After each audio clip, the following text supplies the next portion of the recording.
So we've seen how we have ki as a time for if, and also the word kama that we can use for if. Another word you can use for if is if it is. You can build if it is using kuwa.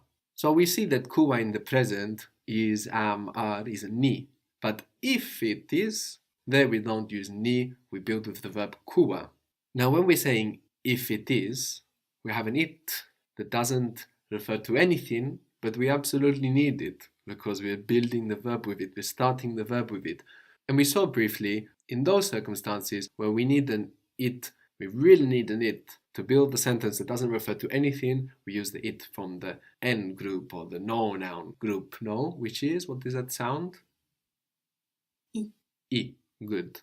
So how would you build then if it is from kuwa? Iki kuwa. Good, but we lose the ku when we have a ki. In the if time, we lose the ku of these short verbs. Ikiwa. Ikiwa. So, as a word for if, we can use kama and also ikiwa. What was to see? Kuona. Kuona. So, using ikiwa, how would you say if you see him? Ikiwa nina muona. Okay, that would mean if I see him, but if you see him? Ikiwa unamuona. Ikiwa unamuona, good. So, we have various ways of saying this. Kama unamuona, ikiwa unamuona, ukimuona, no, if you see him. Kuita was to call, like to call with the voice, no, to call for somebody, kuita. Kuita. If you see him, call him.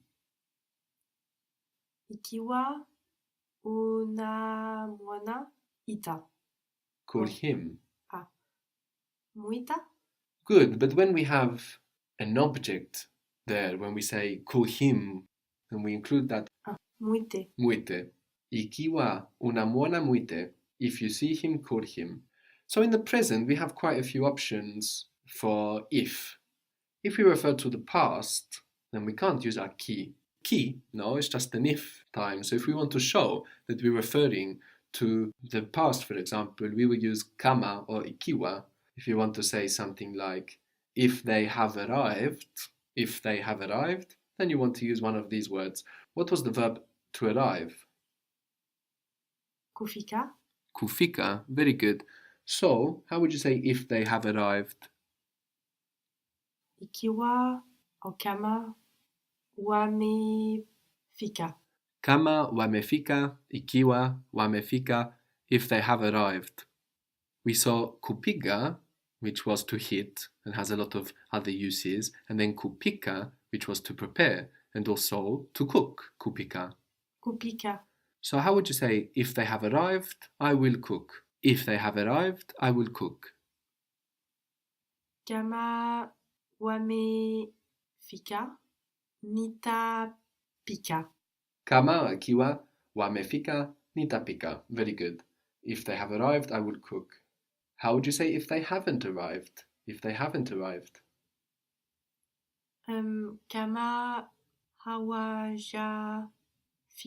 Very good. Kama ikiwa hawajafika. How would you say if they haven't arrived yet? Kama bado hawajafika. Very good. Kama bado hawajafika. If they haven't arrived yet, we will be late. We will be late. To be late was kuchelewa. So we will be late.